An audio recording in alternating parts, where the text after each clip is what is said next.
InsyaAllah. Assalamualaikum warahmatullahi wabarakatuh. Terima kasih sahabat-sahabat yang beri sokongan, yang beri dorongan dan beri kata-kata semangat kepada saya. Alhamdulillah. InsyaAllah tiap-tiap malam ni, malam-malam bulan puasa ni elok bertadarus. Tak apalah, seorang pun okey lah buat dalam cara seorang kan. Dua orang buat cara dua orang. Lelaki bini lagi bagus kan. Jadi malam ni InsyaAllah kita akan buat satu penyampaian.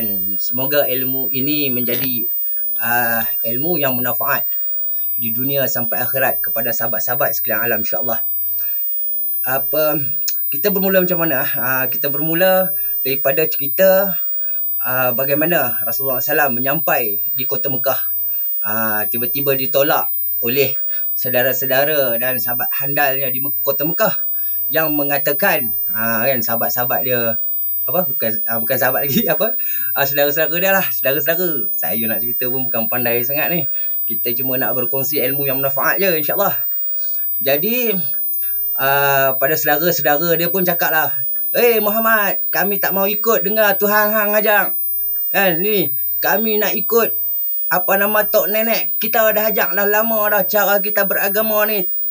Cara ni depa kata tok nenek depa yang ajak lah ni, siap-siap ajak dulu kini dan selamanya. Jadi sebab Allah SWT untuk menyatakan bahawasanya Allah SWT itu Maha mengajak, Allah SWT turunkanlah surah Al-Alaq, surah pertama kan, surah pertama di kota Mekah kepada Rasulullah SAW supaya kita jadi penyampai yang baik dan mengajar itu Allah Subhanahu Wa Taala, insya-Allah. Jadi saya berkongsi kepada semua sahabat kan, saya dah cakap beberapa kali buka surah Al-Alaq dan baca dan fahami, insya-Allah. Pada hari ni, pada malam ni, sambil-sambil saya orang cakap terluanglah kot Allah dah izinkan saya menyampai, insya-Allah saya akan sampaikan sebaik mungkin. Yang lemah itu yang baik itu datang daripada Allah, yang buruk itu pun datang daripada Allah. Kerana menguji keimanan kita. Baik buruk Allah yang buat, kita tak mampu. Okey, itu satu poin yang hebat, insya-Allah. Jadi saya nak pastikan sahabat-sahabat menghayati, insya-Allah. Maafkan jika terkasar bahasa, terselioh lidah beta. Kita buka surah Al-Alaq. Kita baca dari 1 sampai berapa? Saya pakai spek ni, saya rabun jauh. Dekat saya tak payah pakai spek. Bacalah Bismillahirrahmanirrahim. Dengan nama Allah Maha Pemurah lagi Maha Penyayangan.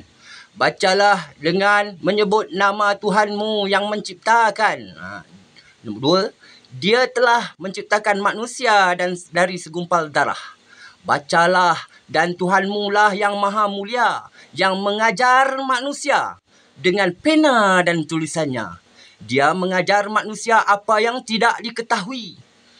Sesekali tidak, sesungguhnya manusia itu benar-benar melampaui batas apabila melihat dirinya serba cukup.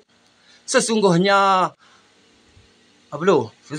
hanya kepada Tuhan mulah tempat kamu kembali. Okey, kita faham, kita baca dekat situ dulu sahabat. Kita buat ulang. Alright, kita dah tengok dari 1 sampai 9 kan. 9 ni kan nafsu kata mereka. Mereka kata.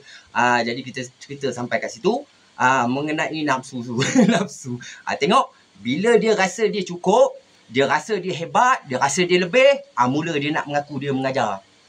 Inilah yang berlaku pada umat-umat terdahulu. Itu sebab Rasulullah pergi menyampai di kota Mekah, dia orang tolak, dia orang cakap tok nenek dia orang yang ajar. Kan?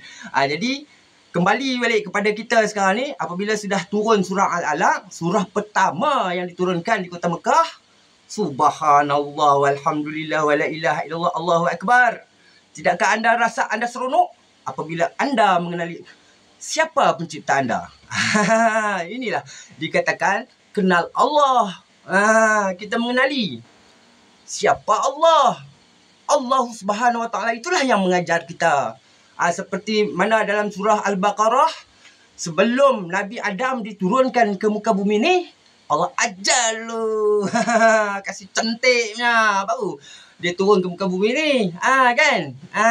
Kalau tidak dia nak tahu macam mana. Tak tahu. Jadi pada sahabat semua yang kena tahu. Allah yang ajar. Subhanallah walhamdulillah wala ilaha illallah Allahu akbar. Seronok. Semua rasa seronok kan? Sebab dah tahu siapa yang ajak kita, betul? Kalau ada orang yang mengaku dia mengajak, kita boleh pergi dengar. Bukan tak boleh, tak salah pun. Tapi wajib kat atas diri kita niat dahulu. Bahawasanya Allah yang mengajar, ustaz yang main masjid tu hanya mampu menyampai.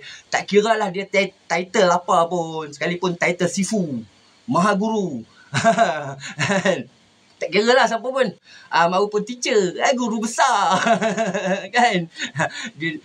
Dia kata dia mengajar mat ke apa ke, itu tak. Dia hanya menyampai. Kan? Lain semua Allah yang ajar, insyaAllah. Sahabat-sahabat pada anak-anak yang masih menuntut ilmu. Tuntutlah dengan Allah SWT. Pergilah dengar kepada dari kalangan-kalangan penyampai-penyampai yang baik, insyaAllah. Penyampai ni ramai. Ada yang mengaku mengajar pun ada. Jika dia mengaku mengajar, kita hadiahkanlah Al-Fatihah kepada dirinya, kan? Dan qul huwallah. Semoga Allah bagi taufik dan hidayah kepada dia, insya-Allah. Jadi seronok kan? Dah tahu kan? Saya dah jangka dah. Saya dah lama nak buat video ni. Okey, pastikan anda sesat di jalan Allah, jangan sesat di dalam hutan kurma. Apabila anda sesat di dalam hutan kurma, anda dah tak lalu makan kurma, anda buang dalam tong sampah. Kan? Betul. Betul tak? Wah. InsyaAllah semua ni datang daripada Allah Subhanahu Wa Taala. Allah lah Maha mengajar. Allah yang mengajar kita semua ni dengan dawat dan penanya. Allah lah yang mengajar. Pastikan kita pergi berjumpa dengan penyampai-penyampai yang baik. Jangan kita pergi berjumpa dengan pengajar-pengajar walaupun dia bertitle Tok Guru tapi dia mengaku dia mengajar. Bahaya, sahabat, bahaya. Sebab apa? Mengajar ini hanya Allah SWT yang mengajar. Apabila dia mengaku mengajar, bermakna mereka ini dah sama besar. Allah SWT dengan siapa? Dengan Maha Guru anda. Jadi saya tak tahu nak cakap macam mana. Bayangkan kan, apabila dia mengajar, Allah mengajar, tiba-tiba Tuan Guru ni pun mengajar. Apa kalau kita nak letak hukum dekat situ? Nak letak hukum apa? Syirik. Takbur. Apa? Macam mana nak letak? Tapi tak payah. Kita tak payah fikir. Biar Allah SWT sahaja yang menjalankan tugas. Kita jadilah penyampai yang baik. Sebab apa? Allah SWT dah cakap dah dalam surah Al-Alaq. Orang yang menjadi pembohong, pembongak kan. Dia mengaku dia mengajar lah apa lebih kurang. Allah akan hantar malaikat Zabaniyah, tarik ubur-ubur rambut dia masuk ke dalam api neraka. Cara pasaan. Kan? Cari ayat tu ada, insya-Allah. Sama-samalah kita belajar dengan Allah SWT. Ya Allah, ya Tuhanku, ajarlah kami ilmu yang bermanfaat dunia sampai akhirat.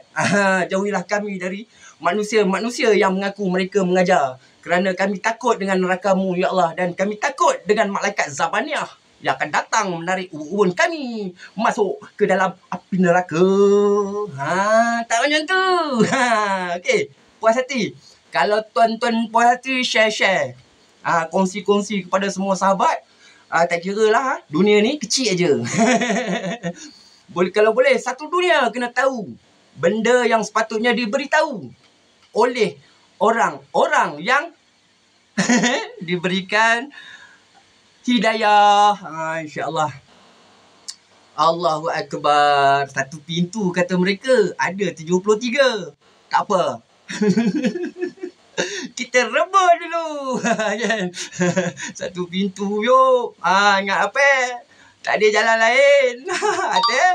Rebutlah. Mengakulah. Allah SWT itu Maha mengajar. Subhanallah. Tiba-tiba nak mengaku Tuan Guru mengajar. Mampus.